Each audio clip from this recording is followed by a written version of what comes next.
1 second here, Mayor. 1 second, Mayor. We got a picture with you and the county commissioners here. Oh, yes. Where are they? They're right here. Where's your hat, mister? Yeah. I have it in the car. Where is your hat? Sorry. All right. A couple more. Let's make sure. All right. Great. Thank you. You want one more? Okay. Sorry, guys. One more. My teeth are drying out. Oh my God. Oh, Joe, I'll take that.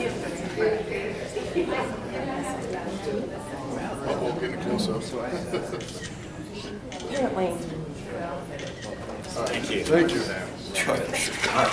Okay.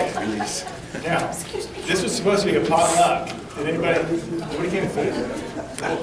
What is it? Okay, there's two ways. One of them we had, how about the little cards, the question cards? Okay. If you'd like to ask a question of Attorney General Weiser, would you fill out a card here and give it to me, your card or sheet, and then we'll get going. I'll be right back here in the back. I'll be the guy who's at the microphone. No. So I thought that it was a very nice gesture on the part of Mr. Weiser's position and as Attorney General to come down and talk to Canyon City. We had a very good conversation with council in the chambers upstairs. But it is Saturday, and a lot of us would like to be out in a beautiful day like today doing something else. But I appreciate you coming out, and of course I appreciate Mr. Weiser and his crew that came down here to talk to us. Again, we had a very nice conversation. And if you have questions, please write them down and give them to me, and I'll hand them to Phil. And get it going. We usually figure we'll be here for about 4 or 5 hours. See how you are. My wife is here. She texts me in council meetings, don't you touch a grump. But we enjoy this time, and I would like to introduce Mr. Phil Weiser, our Attorney General, and we'll kind of go from there. And thank you for coming down and spending some time with us. Thank you all very much. I'm a big believer in democracy. Lincoln's definition was government of the people, by the people, for the people.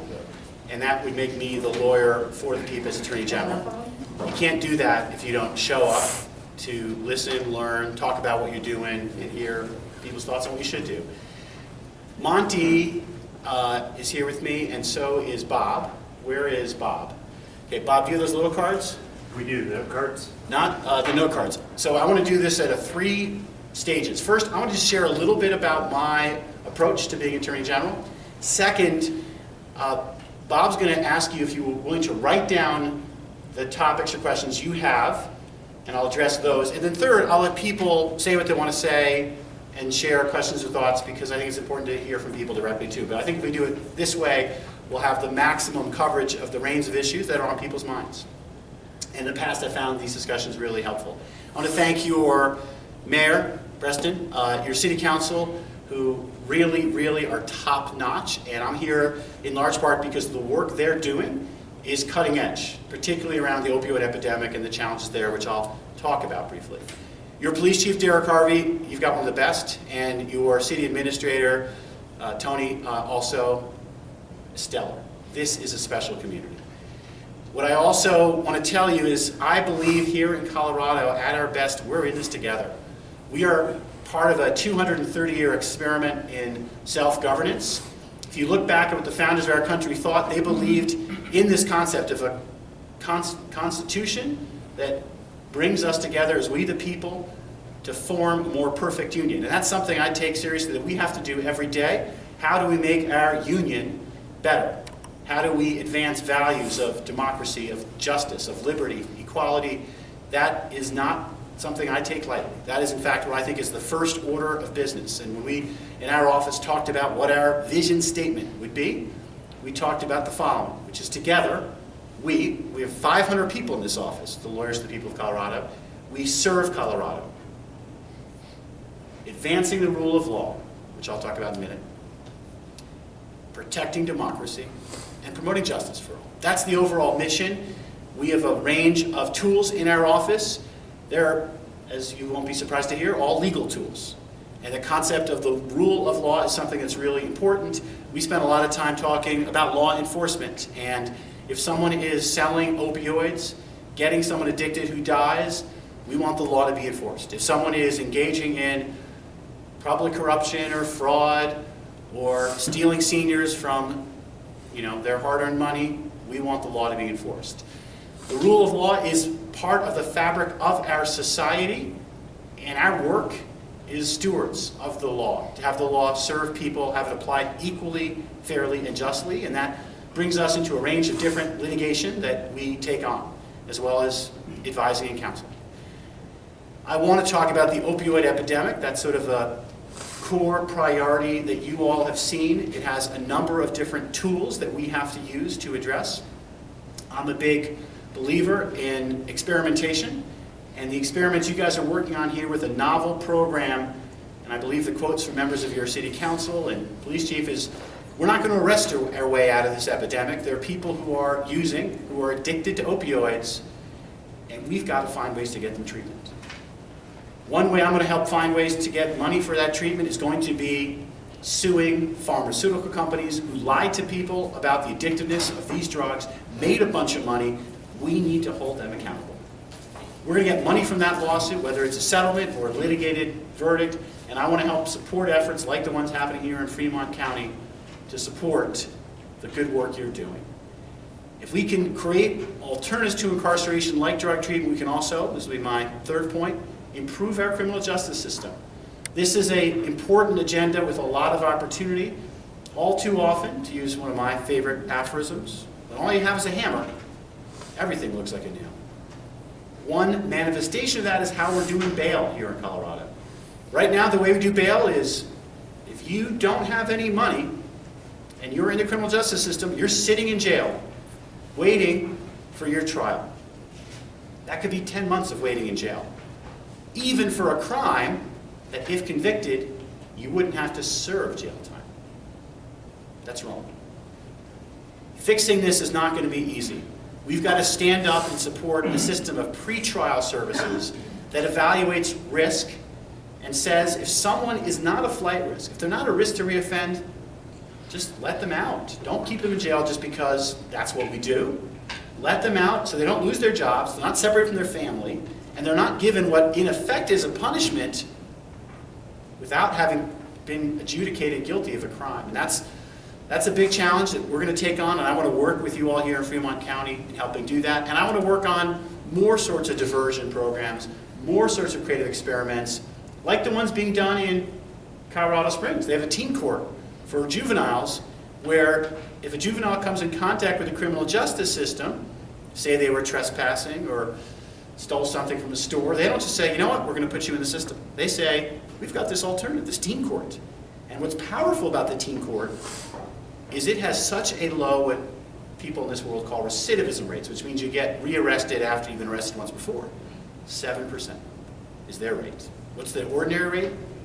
50%. I want to invest in programs like that. I want to improve our criminal justice system, working together. I also want to make sure we protect consumers.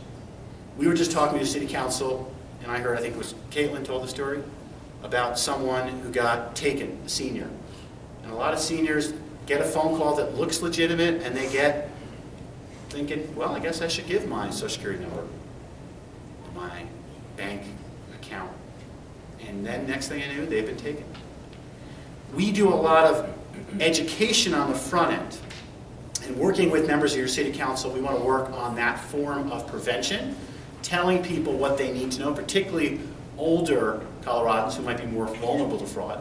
And then when we hear about things that happen, we're going to come down on those irresponsible actors who are cheating people of hard-earned money.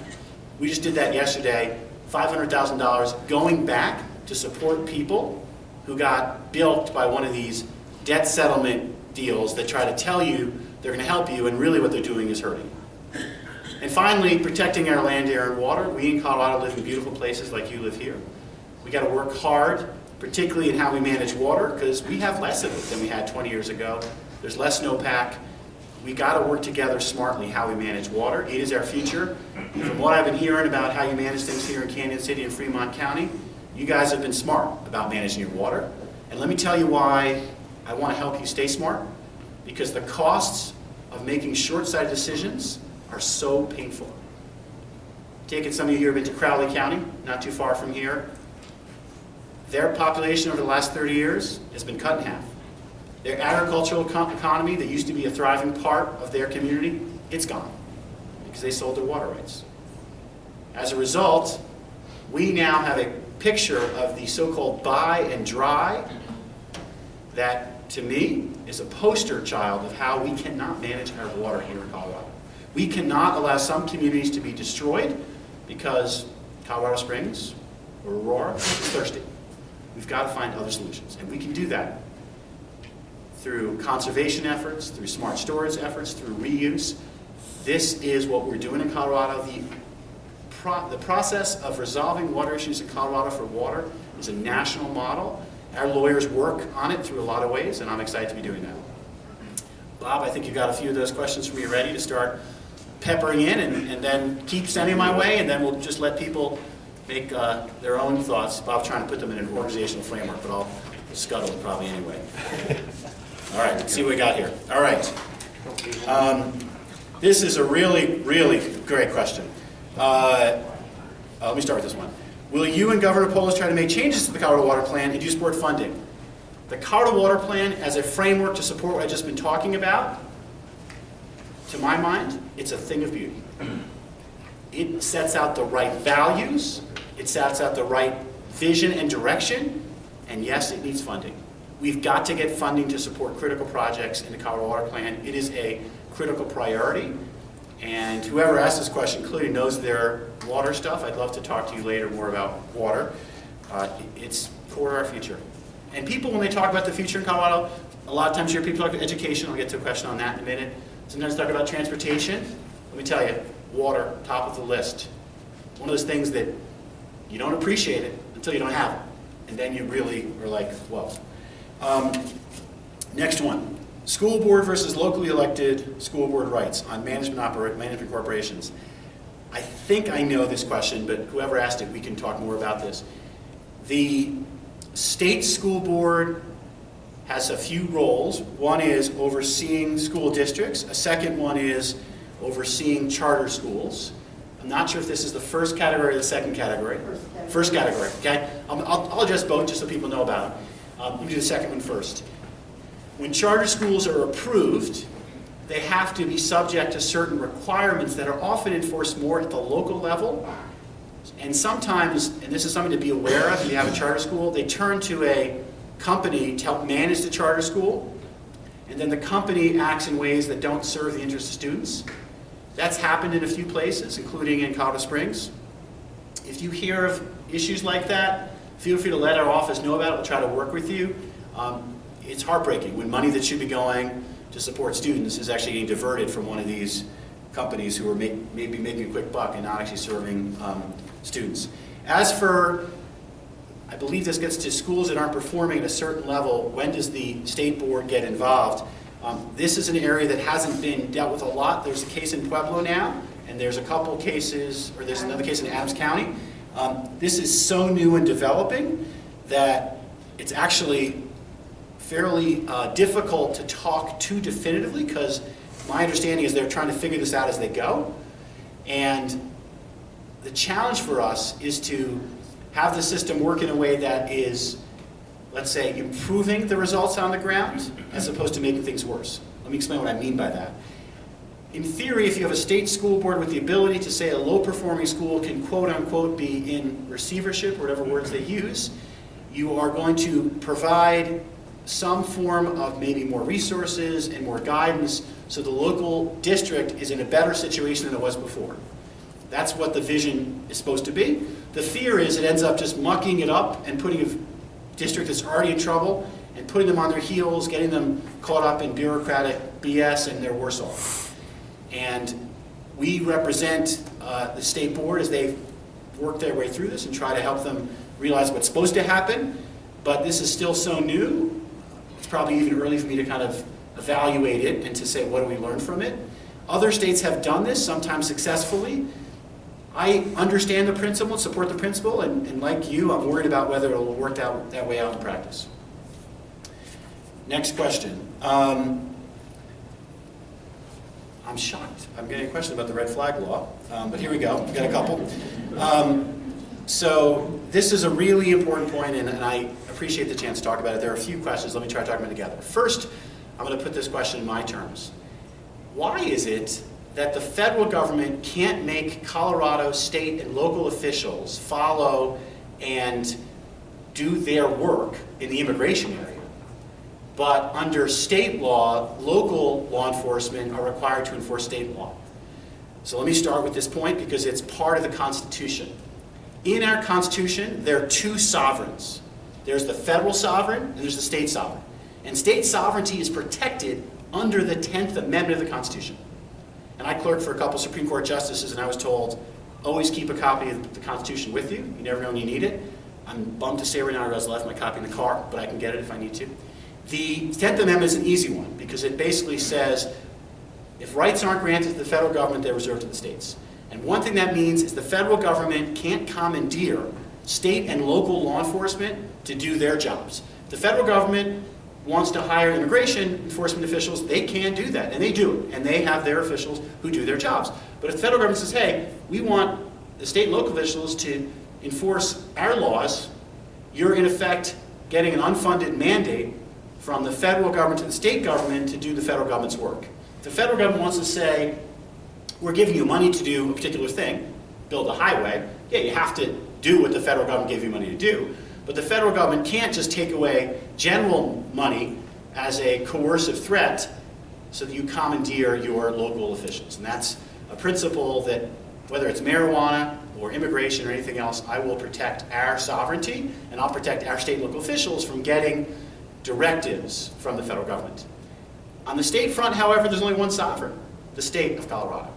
Which means if you're a local police chief like Derek Harvey, you have state law that you're charged with following, and it's not an unfunded mandate, if you will, to have a Canon City police chief enforce Colorado state law. It's part of the job, and if a Colorado judge makes a determination, and this could be, for example, let's say a lien on a car. Someone doesn't pay what they're supposed to pay, they've got a lien on the car, and the sheriff gets asked, will you go ahead and possess this vehicle because this person isn't following the rule, the contract? That's the job. Or someone has like spousal support and it's not being paid, and the police chief or sheriff has said, will you collect the spousal support because the person's not paying? That's part of the job. Or someone has an order that someone's mentally ill and a danger to themselves or others, will you get that person's firearm? That's part of the job, and it is the idea of the rule of law that someone doesn't pick or choose which person gets enforced the law or not, or what laws get enforced. Now, if someone thinks a law is unconstitutional, they can challenge a law. So if, individual in the room, county commissioner, the town council person, the mayor says, I don't like this red flag law, or what's called extreme risk protection order, I think it violates the Second Amendment. They can challenge that law and they can make an argument. My job as the lawyer for the people of Colorado, in the state of Colorado, is I defend the laws we pass. This was passed by the legislature, I'll defend this law. I'm pretty confident this law will be upheld because other states who've passed extreme risk protection order laws have seen similar laws get upheld in court when challenged. The rule of law, again, is a system that we have. It's one that, as I mentioned, I treasure. If we stop living under the rule of law in predictable and fair ways, we are at risk of watching our economy and democracy come apart at the seams. And I can talk more about that. We are going to have disagreements. I don't want them to be disagreeable. I don't want them to lead to people taking matters into their own hands. We resolve issues about what the law should be in our legislature. If we don't like what the legislature does, we can vote in new legislators. If the legislatures do something we think is unconstitutional, we can challenge it in court. And if the court rules, we have to accept, and this was a famous case, 1803, Marbury versus Madison, it's the court's job to say what the law is. I also, by the way, believe that at the end of the day, when it's not an abstract, either political or legal discussion, but it's a person's life, and you know there's someone there who's mentally ill, who might take their own life, or starting to kill others, it's going to be hard not to say, you know what, we can help save lives by taking a weapon away from someone who's dangerous. I believe law enforcement will follow the orders of courts to do just that. Got some more things here. Next one is about, what about county commissioners' resolutions? Here's what I understand the resolution was in Fremont County and elsewhere, which is we don't want our law enforcement enforcing unconstitutional gun laws. I'm with you. I don't want law enforcement enforcing unconstitutional gun laws. I believe the law that was passed by the legislature is constitutional, and if people want to challenge it, that's their right, challenge it. And all I would ask is, when the matter is decided, that we, and I promise you, if this law is declared unconstitutional, I will tell no one to enforce it, because we don't enforce unconstitutional laws. But if this law is upheld, then the rule of law says we do enforce it. Let's see. So one said, what about if the information is inaccurate? This is a really important question. I don't think it's unique to this law. Our legal system has to figure out how to sift through evidence. So if I say to a sheriff or a local police, hey, my ex-wife is not paying me child support, before any enforcement happens that would impinge on liberty or property, the law enforcement has a responsibility to do an investigation before they take action. Say, for example, execute a search warrant. And that's true in this context too. What I will tell you is I have great respect for the law enforcement in our state. The people who I've talked to who are serving, like your police chief, like others, they want to serve. They want to protect lives. They want to enforce the rule of law. And so inaccuracy is a risk in this case. It's a risk in lots of cases. And what we will need to align is our law enforcement system and our judicial system to make judgments that are based on evidence. Please discuss a new law limiting cash bond for some less serious crimes. Yay! Exclamation point. Happy to talk about it. This law literally just got signed this week. It says if there's a crime that's so not serious that you're not actually going to have a potential jail sentence, why would you keep someone in jail because they can't pay cash bail? And the answer is you shouldn't. It's also, right now, the answer is it's illegal to do so. We have fixed that issue. The other part of bail is a little bit more challenging, is to stand up a pretrial services function so that we can begin evaluating the risk that people might pose, whether it's reoffending or maybe fleeing. And that is an important function that has to get evaluated. There needs to be money behind it, otherwise that won't get implemented. That's the second key part of bail reform.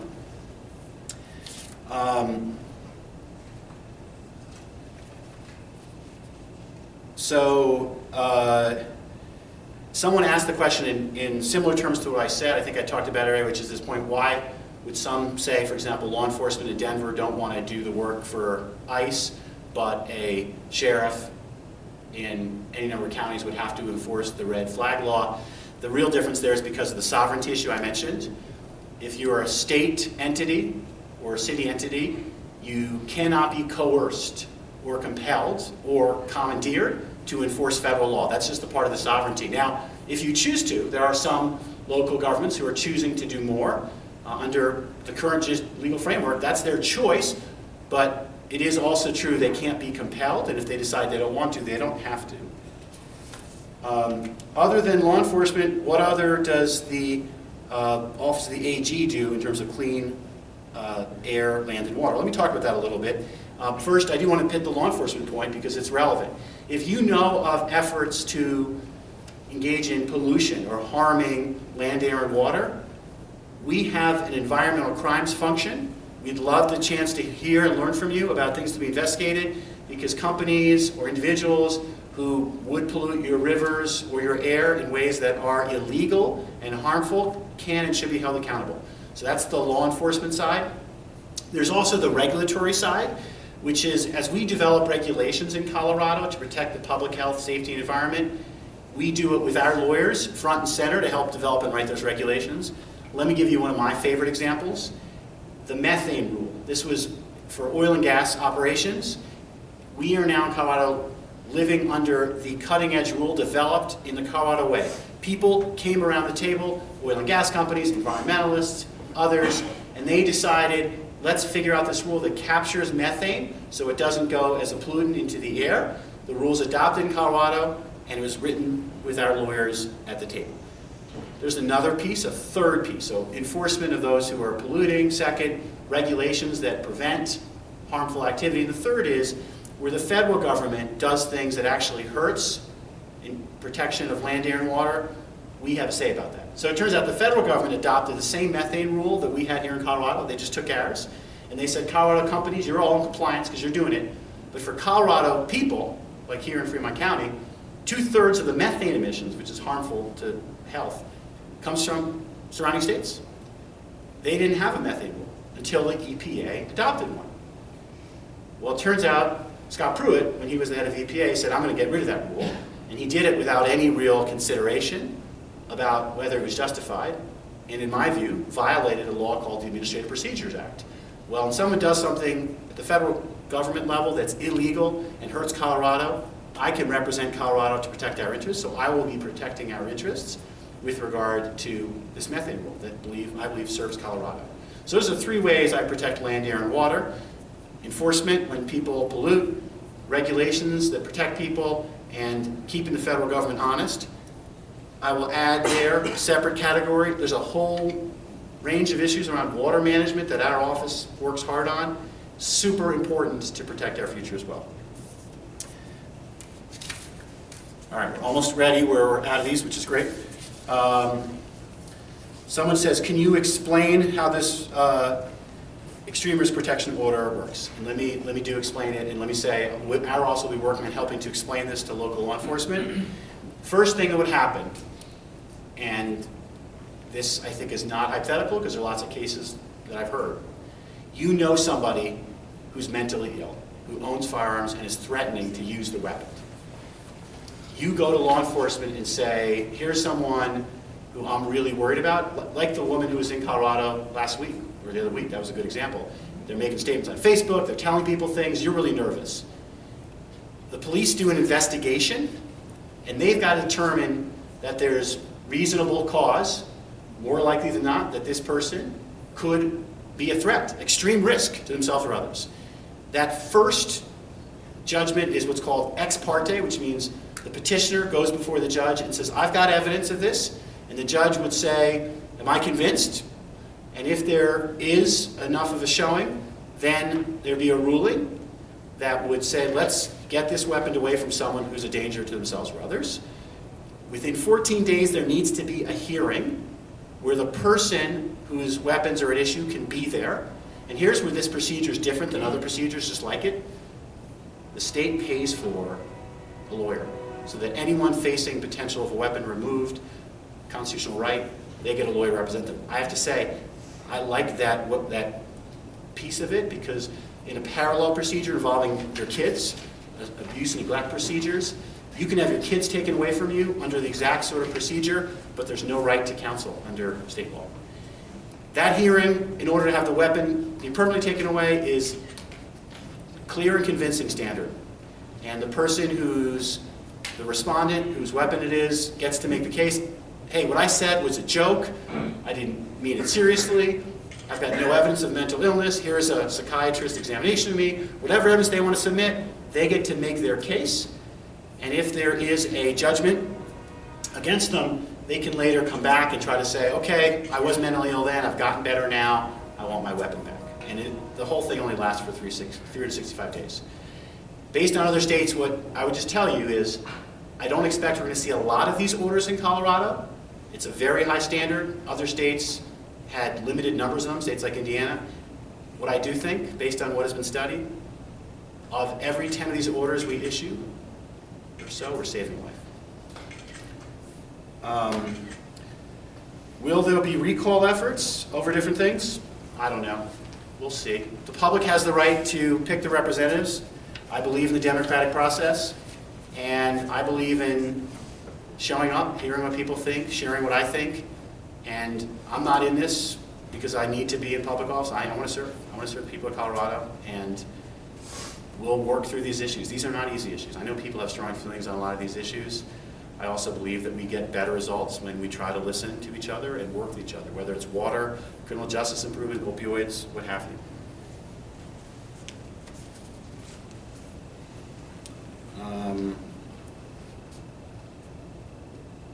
So here's a question. This is a really good question. Two good questions. If someone has a red flag law issue where they're dealing with it, how do they get paid off time of work? Here's the point I would just make to everybody. Whatever questions you ask about red flag, I think you could substitute abuse and neglect procedures, or you could substitute any number of other legal procedures, because the law as it's set up is to protect people, and that does put an obligation on people. And whatever you get brought into the legal system for, generally you're being asked to do so at your own time and expense. And I recognize that's an imposition that all of us pay as citizens, but that's the way the system works. The next question is, can we fix the 72-hour hold system? And I'm with whoever wants to fix it. Let's talk about it. As it exists right now, there is a way to get a person removed for 72 hours, but it's a high standard to do so, and it's limited to 72 hours. And all too often, I hear stories of police bring someone in for a mental health evaluation, and the police are barely driving away before the person is being let out. And so we have to look at this system. We have to look at mental health issues. I don't believe this is a one or the other sort of deal. I think we've got to do both.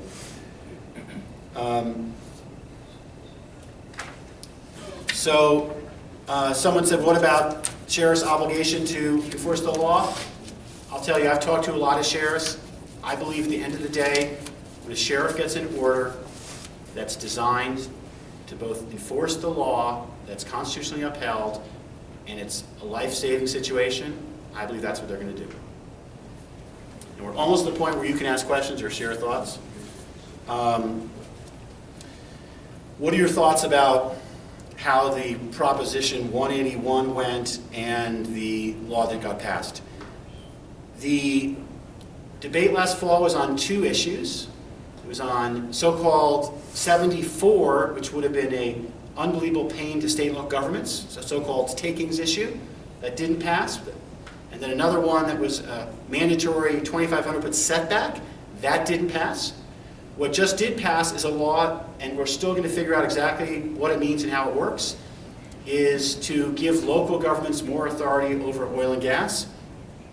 We will see how this plays out.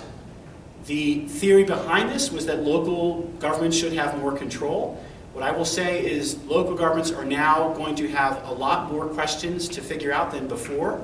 I did request the legislature to have us have more resources in the Attorney General's office to support local governments on this issue. I didn't get that request. I did get one, by the way, to support opioids and water, which are both issues I'll work with local governments on. But on this one, unfortunately, we're not going to be able to help. Local governments are going to have to find their way through this.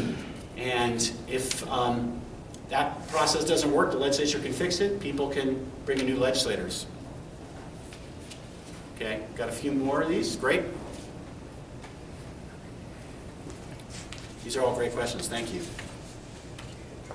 Okay.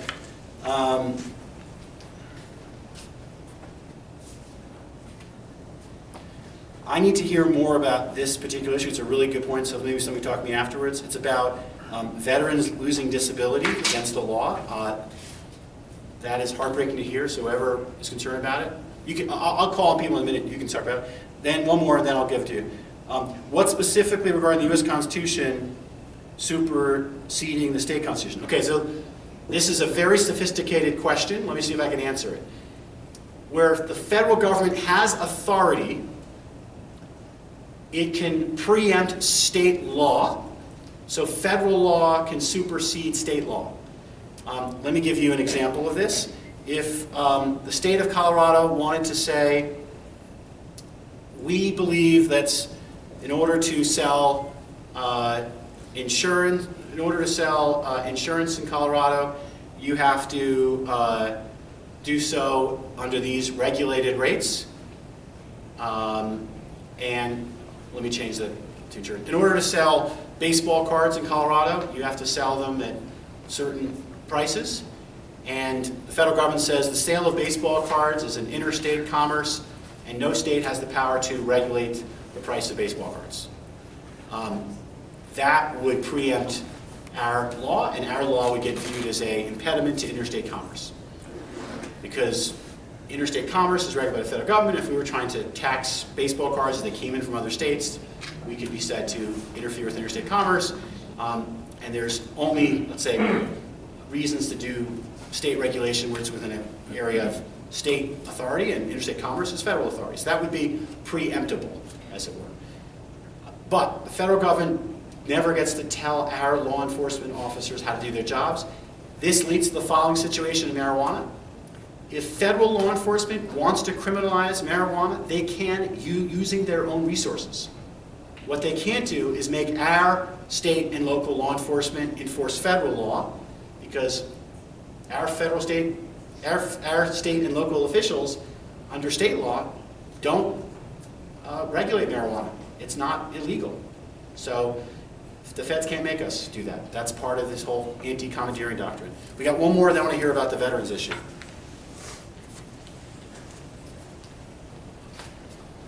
Yes. The answer is, have I read the law, extreme inspection for footer? And the answer is yes. Okay. Sir, were you going to talk about the veterans issue? Was that yours? Please tell me what's going on with that. Okay. Under federal law, Lincoln enacted the Veterans Disability Act. And it's been on the books since then. And it has been added to and there's been teeth put into the law.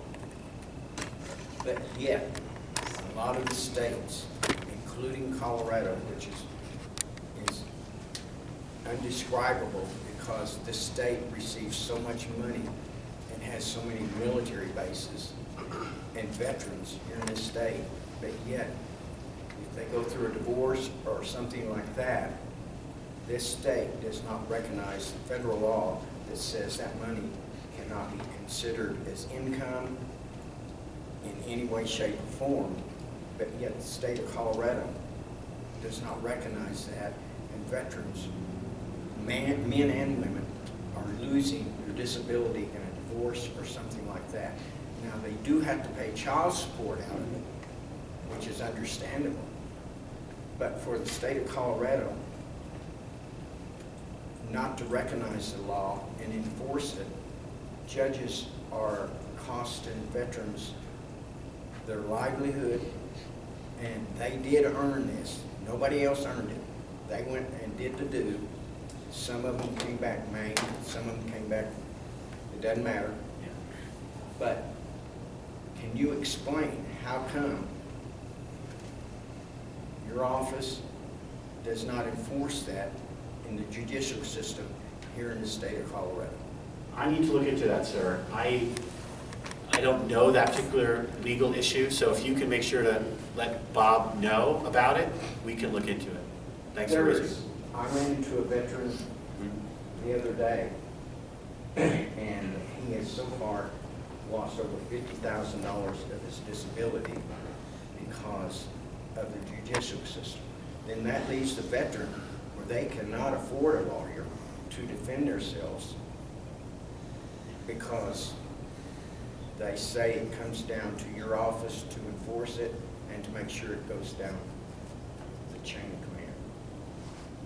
And We'll look into this. This is a new issue. This is part of why I do these town halls, to hear directly from people.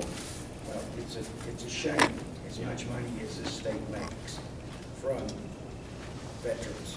Are you a and veteran? military Are you a personnel. veteran, sir? Huh? Are you yourself a veteran? Yes, sir. Thank you for your 1970, service. Vietnam vet. Thank you for your 100%. service. Okay. Thank you. And by the way, on this point about veterans, part of the focus of our consumer protection efforts are to protect veterans against scams targeting them. Like older Americans, there are a number of scams out there targeting veterans, and I want to make sure that we hold those people accountable. Thank you. Thank you. Other questions or points people like? Yes? Attorney General Weiser, my name's Bob Dewey. I'm the chairman of the Fremont County Republican Party. I'm not a debater, I'm not an attorney. So I can't make points like mayors and attorneys can make. What I did like was what your opening statement was, that we can disagree without being disagreeable. I represent about 13,000 registered Republicans here in Fremont County. We don't share your opinion of the red flag bill. We have read it. It is far different than all of the others that have come forward in the United States and the other states. There are so many bad portions of it, and we feel it's definitely unconstitutional, both under the Colorado and the U.S. Constitution. U.S. Constitution, Articles 2, 4, 14. Okay? And I think you may agree with that. What we do have a little problem with, though, is that on Friday, March the 20th of this year, you stated, and I quote, "As Colorado sheriffs, any Colorado sheriff that disregards a court order under the extreme risk protection order should resign." Did you not make that statement? I did. The job of the sheriff is to enforce court orders, and we need our law enforcement to do their jobs. I think what I also said is I am thoroughly convinced that they will do their jobs in that situation. On April the 23rd, this past Tuesday, Fremont County Republican Central Committee at its meeting adopted the following resolution urging the immediate resignation of Attorney General Phil Weiser for his failure to uphold his sworn oath and for failing to protect members of law enforcement. I'd like to present a copy of that. I would welcome that. I was hoping for your endorsement, but I'll accept this. Thank you, Bob. There may come a time when the Fremont County Republicans will be able to pass a resolution either endorsing me or thanking me. They also are free to sanction me or criticize me. That's part of being in a democracy, and I have deep respect for that. What I would say is there will be a time in court when this law will be evaluated. Citizens can file what's called an amicus brief, and you don't have to be a lawyer to file one. You can read these filings. You can come to the oral argument. What I will tell you is courts of law, they operate on principle based on precedent, and the precedent I'm following is Justice Scalia in the Heller case, who says if someone is mentally ill, they don't have the right to a firearm, and that's in the Heller decision. If the Supreme Court reconsiders that ruling, or the Colorado Supreme Court under Colorado law reconsiders it, that could happen. I'm comfortable that my defense of the law is within the existing precedents. But we'll see, we'll find out, yeah. Thank you, Attorney General, for being here. My name is Timmy Pearson. I'm a local health clinician with my own agency. And you just made a statement that I think is very true, that someone who has been found and evaluated to be mentally ill should not have a firearm. As I interpret the red flag bill, and I could be wrong, I don't believe that an individual who is having a complaint given by a neighbor or a spouse that's having a problem, or just anybody in the community that doesn't like this individual, is bringing forth the complaint to the police chief or to the sheriff and saying this person is not wrapped right. There's no foundation except the feelings that the person has. There's not an evaluation to ascertain whether this person is mentally ill or not. Yet, as I interpret what you've said here today, law enforcement are being charged with moving out on an allegation. The person gets, goes through that process. The evaluation of the person is after the fact that the gun has been taken away from them on an allegation from people who do not have credentials in mental health to be able to ascertain one way or the other whether that person is mentally stable or unstable. And I think that an allegation violates my constitutional rights and the constitutional rights of everybody in this room, because they are being falsely accused of something before the facts are in. And I object to that, and I just want to let you know, mental health is not like science that you can go draw blood and say this person is this, this, and this. It's variable at any day of the week, and it's not an exact science. But with that said, for some person to be having somebody be their enemy, or whatever the case may be, falsely accused, and you said to begin with, sir, that that if they were found to be mentally ill, here, it's the other case. They haven't been found to be anything except false allegations, possibly, or an allegation. Thank you, sir. Thank you. Let me say things. The constitutional language isn't actually found to be mentally ill. It says mentally ill. And the question that the courts in Colorado will look at is whether the procedure, which requires a provable basis that it's more likely than not that this person is an extreme risk, is not a trivial burden on law enforcement. And to your point, and I'll take this very seriously, and I'll work with people like your police chief, we're going to develop guidance for law enforcement to say, what do you need to show in that first showing, so that law enforcement has the best guidance to evaluate what is enough of a basis and to help this law be implemented so that it has, to use the language sometimes people talk about, as few false positives as possible. I do not want any false positives. If someone is